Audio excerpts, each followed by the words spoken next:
On November 6, 2015, the National Hot Dog and Sausage Council, NHDSC, announced an official policy I do not relish.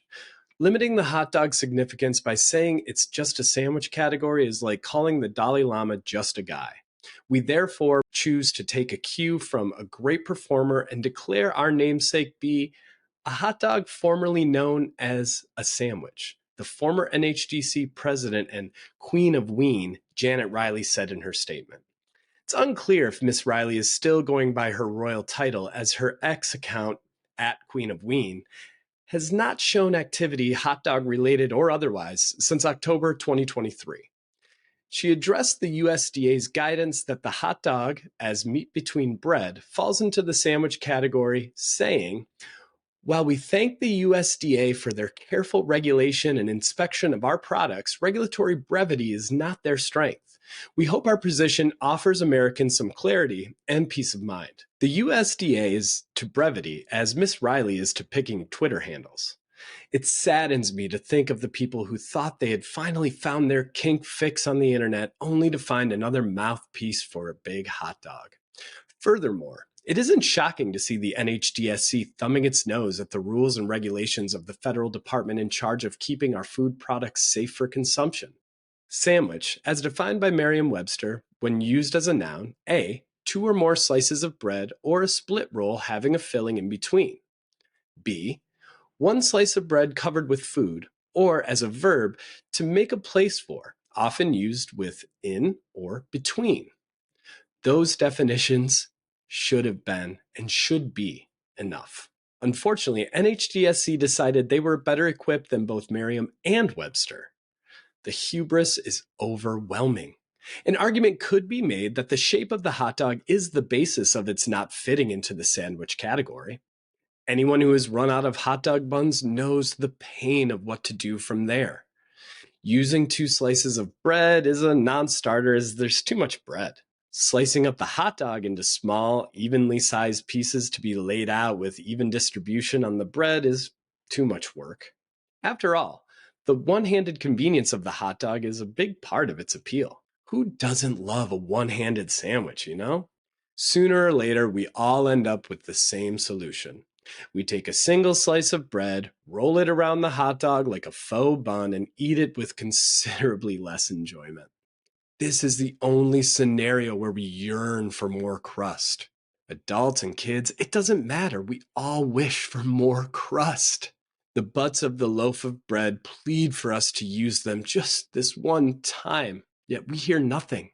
The shape argument would be solid if it weren't for the fact that we have been letting the hot dog's Italian cousin, the meatball, squirt out the bottom of our meatball sandwiches. That's right, the meatball. It's the more diverse and delicious of the spherically shaped meats, so there's no issue with being known as part of the sandwich community. As a matter of fact, they saw ham, salami, and pepperoni making a scene in the sandwich community and said, "Hold my balls," as they jumped in with swagger. The argument could be made that the bunch hin is what takes it out of the sandwich category, since it's not two pieces of bread as long as the hinge holds strong. Entertaining this notion, however, means we must mention the fast food chain with the most locations in the United States, Subway. Anyone who was sandwich eating age in the early aughts or prior and went to Subway may remember the U-gouge. The U-gouge technique removed the top of the bread, leaving behind what looked like an oversized hot dog bun, which held in the sandwich ingredients more efficiently. Subway used this sandwich cutting method for 40 years before transitioning to the hinge cut method.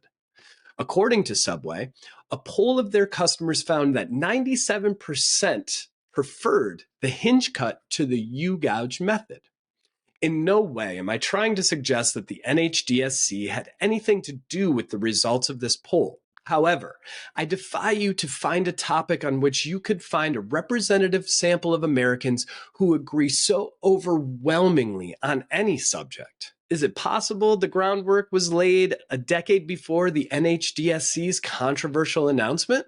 Did they want to see the hinge cut become standard, knowing the thin hinge of the bread would rarely stay intact over the entire time of sandwich consumption, resulting in separate pieces of bread. So we would be conditioned to lay down and accept the outlandish claim that a hot dog served in a bun is not a sandwich.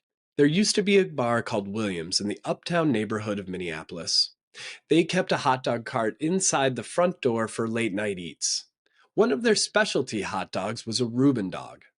Many nights in my mid to late 20s, the Reuben dog saved my life. I told my friends I was going to the restroom one night at Williams. I waited until the right moment to make my break to the hot dog cart. I ordered a Reuben dog, went out into the frigid night, and ate my Reuben dog in the dark alley next to the bar. What happened between me and the Reuben dog that night transcended eating. It was as close as I'll get to a one-night stand in this lifetime. However, halfway through my experience, the remaining half of my hot dog squirted out the end of the bun, landing on the snow and salt-covered ground. After a brief stare down with the hot dog lying seductively on the ground, I decided it would not be prudent to observe the 5-second rule and ate the remainder of what was left. What was left? Bread, corned beef, Swiss cheese, sauerkraut, and Thousand Island dressing, otherwise known as a Reuben sandwich. The NHDSC's haughtiness to suggest that the mere act of adding a hot dog changes the classification of a classic and revered sandwich, such as the Reuben, borders on criminal. Speaking of classic sandwiches, we must discuss the ultimate classic American sandwich, the hamburger. You know, the beef responsible for all the juice and cheese and the empty space on the platter next to the hot dogs at every barbecue you've ever been to in the United States. It's the place where we all look with disappointment before we say, I guess we'll just have a hot dog. This is the root of the NHDSC's official policy. Barbecue after barbecue, cookout after cookout, hot dogs go left to cool to room temperature as hungry people scoop up the self-assured hamburger instead of the vain, self-conscious hot dogs. Eventually, those hot dogs are blanketed under a loose piece of plastic wrap and placed in the refrigerator as they await their journey to their final destination, the garbage. Being eternally second place is challenging.